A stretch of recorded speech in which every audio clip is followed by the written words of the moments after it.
안녕하세요. 2020 KBO 데이터 분석 7월 23일의 경기 첫 번째로 LG와 KT의 경기 데이터 분석 시작하도록 하겠습니다. 확인하시기에 앞서서 구독과 좋아요, 알림 설정도 부탁드리겠습니다. 양 팀의 선발 투수는 임찬규 선수와 쿠에바스 선수로 발표가 났죠. 먼저 LG의 임찬규 선수의 데이터 확인하시도록 하겠습니다. 임찬규 선수는 이번 시즌 11경기 선발로 등판해서 5승 3패, 방어율은 4.06으로 64와 3분의 1이닝 동안 65개의 피안타, 그리고 62개의 탈삼진, 총 29개의 자책점 기록하고 있습니다. 6월 중순부터 이때 부근부터 호투를 하였던 임찬규 선수였지만 7월 들어서는 2경기 부진하고 직전 한화를 상대로 무실점 투구를 보여주며 승리를 챙겼었죠. 한화의 타격감이 워낙 안 좋은 것을 감안한다면 결국 리그 팀 타율 최상위권에 위치한 KT의 방망이를 상대로는 동일한 성적을 이뤄내기는 힘들 것으로 예상이 됩니다.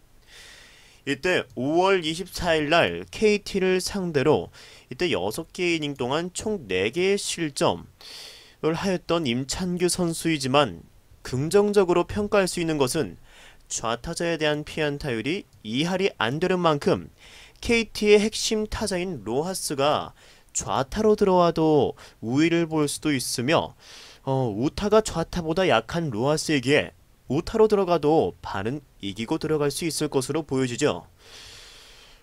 또한 최근 강백호가 많이 부진을 거듭하고 있는데 좌타자에 대한 피안타율은 강백호가 우투수의 직구와 그리고 슬라이더의 타율이 좋은 것에 대해서 상대적 우위를 가져갈 수 있을 것으로 보이죠. 또한 올 시즌 임찬규 선수가 탈삼진이 많이 늘어났는데 여기에는 분명 임찬규 선수의 커브가 주력을 해주고 있죠. 24.5%의 투구 구사율 보이면서 계속해서 이렇게 투구 구사율은 상승하고 있는 만큼 자신감 있는 구종이라고 할 수 있죠. 이 구종의 피안타율은 1할 6푼 7리로 아주 낮으며 따라서 타자들의 헛스윙이 굉장히 많이 나오고 있는 구종이죠. 즉 임찬규 선수가 대량 실점은 없을 것으로 보이나 갑작스런 홈런이나 볼넷으로 인한 위기관리 실패가 주는 실점 등이 더해져서 3개에서 4개 실점 정도는 가져갈 것 같다는 생각이 무난하게 드네요. 상대는 KT의 쿠에바스 선수입니다. 시즌 10경기 선발로 등판해서 5승 2패, 그리고 방어율은 4.18 기록 중이며 61개 이닝 동안 57개 피안타, 총 다해서 29개의 자책점 기록하고 있네요. 쿠에바스 선수는 지난 5월 30일 경기 이때 경기를 마지막으로 부상으로 결장을 해오던 선수였죠. 하지만 6월 21일 이때 롯데전에서 선발 복귀전을 가지며 이후 2연승을 하였고 또 7월 이때 키움을 상대로 패배를 했지만 다시 삼성과 한화를 상대로 단 한 개씩의 실점으로 좋은 피칭을 하며 각각 또한 승리를 가져갔습니다. 게다가 쿠에바스 선수가 복귀 후에 구속이 조금 오르고 있는 모습 보여주고 있는데요. 5월 달에는 139에서 140에 걸치는 직구 평균 구속 보여주었는데 최근 직구의 평균 구속이 올라서 무려 지금 145.7까지 구속을 뿜어내면서 구위가 이때의 휴식으로 인해서 조금 올라온 모습 보여주고 있죠. 더군다나 직구의 구위도 올랐을 뿐더러 변화구의 피안타율들도 굉장히 우수하게 나오는 그런 선수입니다. 따라서 원래 이 슬라이더가 위력적이었던 쿠에바스 선수가 직구 구속이 안 올라오면서 실점을 많이 한 시즌 초반과는 다르게 지금은 구속이 올라오면서 직구마저도 일정 부분 힘을 보태주다 보니까 피안타율이 현저히 떨어지는 것으로 보이지네요. 결국 이 선발 싸움에서 어느 팀의 타격이 투수를 무너뜨리냐, 이 부분이 핵심이 될 전망인 그런 경기입니다. 어차피 양팀의 필승조 불펜은 리그 중하위권의 성적을 보여주고 있기에 두 팀 다 타격에서 공략이 가능할 것으로 보여지죠. 즉, 더 약한 불펜이 올라오는 팀은 더 많은 실점을 할 확률을 높이게 되는데, 그렇기 때문에 선발 싸움에서 누가 이겨서 경기 중반에 리드를 가지고 가느냐, 그 부분이 중요할 것으로 여겨지죠. 거기에서 쿠에바스 선수가 더 앞서는 것으로 보여지고, 그렇게 되면 경기 후반에 LG가 점수를 내더라도 KT도 따라서 득점을 해주면서 경기가 뒤집히지 않을 것으로 생각이 듭니다. 따라서 KT의 승리를 조금 더 추천드릴 수 있을 것 같습니다.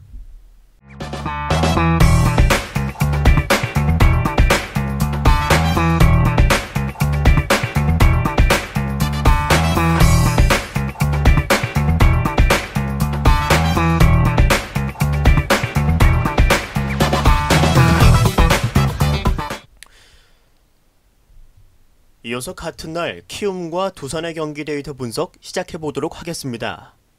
양팀의 선발 투수는 이승호 선수와 박치국 선수로 발표가 났죠.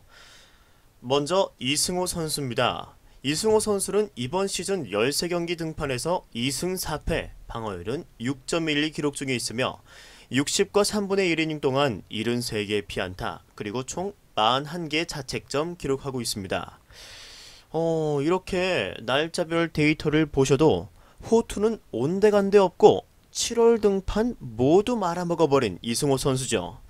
모두 선발 이닝을 채우지 못하고 조기 강판을 당했으며 3번의 등판 동안 8과 3분의 1이닝, 그리고 총 15개의 자책점 기록하며 최악투를 반복한 이승호 선수였습니다.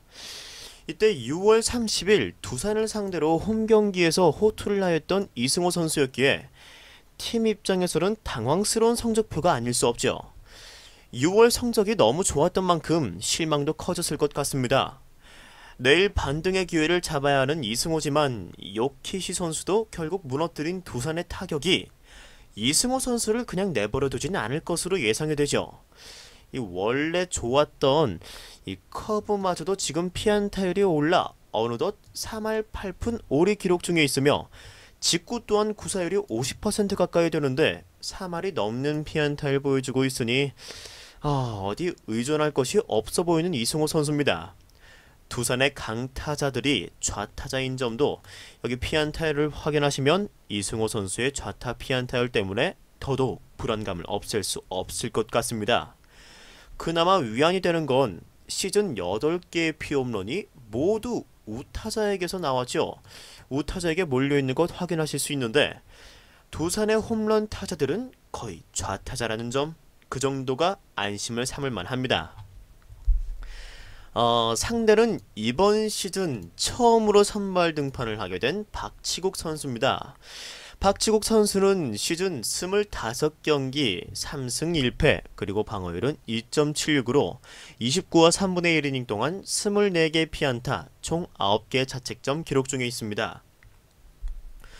이번 시즌 키움을 상대로 처음 등판하게 되는 박치국 선수이며 16일 경기에서 9원 등판해서 4개 이닝 동안 17개의 타자를 상대하며 1개의 자책점을 기록하고 승리 투수가 되었죠. 김태형 감독은 아무래도 이 89 정도를 생각하고 있으며 그 정도는 상황에 따라서 5개의 이닝도 가능하다라고 판단이 되며 박치국 선수를 선발로 낙점하였다고 그렇게 보이죠. 아무래도 이 직전 등판에서 긴 이닝을 끌어준 모습에 더 선택지를 좁힐 수 있었던 것으로 보여집니다. 이 박치국 선수는 볼넷만 줄여준다면 사이드암이지만 평균 141의 빠른 공을 던질 수 있는 그러한 투수로 분명 메리트가 있죠. 우타자에게 박치국 선수의 횡으로 흘러나가는 슬라이더는 치명적인 무기로 활용이 됨에 따라서 현재 우타자의 피안타율은 단 1할 9푼 1, 2만 기록하고 있습니다.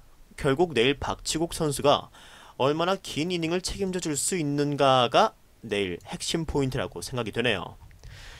아무래도 두산의 입장에서는 생각보다 괜찮은 대체 선발 자원을 활용하게 되었습니다. 불펜에서 함덕주 선수와 함께 이 뒷문을 담당하고 있던 박치국 선수인데 결국 이 선택은 구멍을 메우고 또 다른 구멍이 생겨버리는 그러한 선택지가 될 수도 있을 것으로 예상이 되죠. 현재 지금 두산의 불펜이 이 함덕주 선수를 제외를 하고는 안정적인 피칭을 보여주는 그런 투수가 잘 없으며, 굳이 뽑자면 최지선과 그리고 아무래도 최원준, 홍건희 선수가 이렇게 활용이 되고 있는데, 방어율과 피안타 수를 본다면 여전히 믿음을 가지기는 힘들 것으로 그렇게 보여지죠. 하지만 이는 키움도 마찬가지입니다. 이승호 선수가 지금 최근 부진을 거듭하고 있고, 게다가 두산 원정 경기라는 것을 감안한다면 홈에서와 같은 호투는 또 기록하기 힘들 것으로 그렇게 예상이 되는데, 그렇다면 짧은 이닝의 투수가 교체가 되고 불펜이 많이 기용될 것으로 그렇게 예상이 되는 거죠. 근데 여기에서 양현과 조상우를 제외를 하고는 불펜에 하락세가 있는 키움이기 때문에 두산의 타격까지 생각을 한다면 불안감이 더더욱 생기게 되죠. 따라서 이 경기는 많은 투수들이 올라갈 것으로 예상이 되고, 따라서 타자들이 기량을 보여줄 경기라고 생각이 됨에 따라서 다득점을 추천드릴 수 있을 것 같습니다. 이어서 같은 7월 23일에 기아와 한화의 경기 데이터 분석 시작하도록 하겠습니다. 양팀의 선발 투수는 브룩스 선수와 그리고 체드벨 선수로 발표가 났죠. 먼저 기아의 브룩스 선수의 데이터 함께 살펴보시도록 하겠습니다.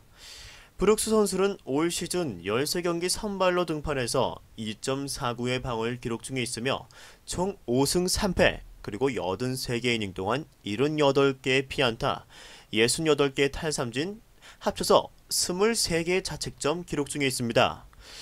아무래도 올 시즌 큰 흔들림 없이 꾸준하게 안정적인 피칭 보여주고 있는 브룩스 선수인데요. 이 최근에는 게다가 굉장히 안정적인 그러한 피칭이 두드러지면서 퀄리티 스타트를 계속해서 보여줬음에도 불구하고 이 타격 지원에서 약간 부족한 부분 때문에 좋았던 모습에 비해서는 이 승리가 조금 부족한 것은 사실입니다. 따라서 득점 지원만 있으면 더 좋은 승리 많이 기록할 수 있는 브룩스 선수라고 생각이 되고요. 게다가 이번에 피안타율을 살펴보시면 우타자에 대한 피안타율은 2할 3리로 아주 살짝 오른 모습이지만 그래도 여전히 매우 안정적인 수치 보여주고 있습니다. 게다가 이 좌타자에 대한 피안타율이 최근까지는 3할이 넘었던 것으로 기록이 되었는데, 여기에서도 살짝 내려오는 모습 보이면서 조금은 안정적인 흐름 찾아가고 있다라고 보여지네요. 이 좌타자에 대한 피안타율이 높게 잡히는 커브와 체인지업, 이 부분에서 많이 좌타자에게 맞아 나가면서 이 피안타율을 만들게 되었다고 그렇게 생각이 되는데요. 하지만 이렇게 피안타율이 내려가고 있는 것으로 보아서 이 구종에 대해서도 어느 정도 안정적인 수준으로 찾아가고 있다고 그렇게 기대를 해봅니다. 따라서 이렇게 좋은 경기 흐름을 이어나가고 있고, 마찬가지로 이 한화의 좌타자를 상대로 이와 같은 로테이션 계속 가져갈 수 있다면은 내일도 직전 경기 17일 경기와 같이 많이 맞아나가지 않을 여지가 있는 그런 브룩스 선수입니다. 게다가 직구와 슬라이더가 각각 이 피안타율이 굉장히 안정적으로 형성되어 있기 때문에 구위 자체로도 분명 타자들을 압도할 수 있는 기량을 가지고 있다고 보여지죠. 결국 이 좌타자에게 약한 모습 보여주고 있는 브룩스 선수이기 때문에 아무래도 무실점 피칭까지는 기대하기 힘들어 보이는 브룩스 선수라고 할 수 있겠습니다. 이어서 상대의 체드벨 선수의 데이터 확인해 보시겠습니다. 체드벨 선수는 이번 시즌 총 8경기 선발로 등판해서 승리 없이 6패 기록 중에 있고요. 방어율은 7.96 기록 중에 있습니다. 총 37과 3분의 1이닝 동안 51개의 피안타, 총 다해서 33개의 자책점 기록하고 있네요. 최근 체드벨 선수는 하락세를 걷고 있으며 매 경기마다 이 볼넷을 2개 이상 꾸준히 보여준다는 점에서 제구의 문제점을 드러내는 포인트가 분명히 경기 중에 있다라고 보여지죠. 6월 첫 등판 때부터 직전 경기까지 6연패를 기록 중에 있는 체드벨 선수이며, 본인의 역할을 다하고 온전히 다 이루고 내려간 경기는 2월 KT전에 기록을 하였지만 그마저도 5개의 실점을 하면서 패전을 기록했고 나머지 경기들은 이렇게 주자들을 남겨둔 채 강판당하는 그러한 모습 보여주었습니다. 이 직전 경기를 포함하고도 최근 경기까지 계속 꾸준히 실점을 하는 모습 보여주었던 체드벨 선수이며 실제로 피안 타율 자체도 좌우 타자 모두에게 이렇게 3할 초반대로 높게 위치하고 있습니다. 게다가 구종별 피안 타율을 살펴보셔도 모두 3할이 넘어가는 그런 모습을 보아 최근 9위 자체에 분명 문제가 있다라고 여겨지는 체드벨 선수다라고 말씀드릴 수 있죠.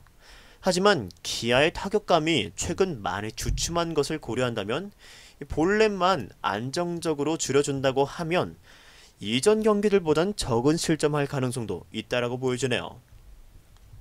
지금 기아의 경우 브룩스 선수의 경우에는 최대 8개 이닝 지금 그리고 한화의 타격감이라면 9회까지도 아무래도 투구수를 조절해줄 수 있을 것으로 보이죠. 직전 경기에서 홍상삼 선수가 투구수 30개를 넘겨서 아무래도 휴식을 가질 것으로 보이고 박준표, 전상현 선수 중 한 명만이 뒤를 이어주면서 연투를 줄이고 다음 시리즈를 준비할 것으로 예상되는 기아의 불펜 상황이죠. 결국 브룩스가 긴 이닝을 던져주는 것이 핵심적으로 중요하게 여겨질 것으로 보입니다.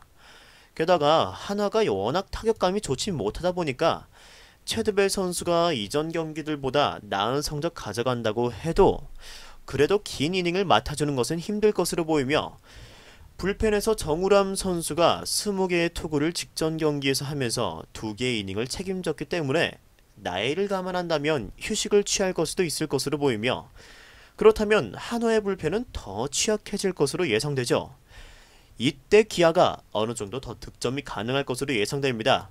따라서 선발에서 체드벨이 어느 정도 비벼주더라도 결국 경기 후반 점수를 굳혀줄 자원이 없는 한화가 기아에게 점수를 헌납하며 패배할 것으로 생각됨에 따라서 기아의 승리를 추천드릴 수 있을 것 같습니다.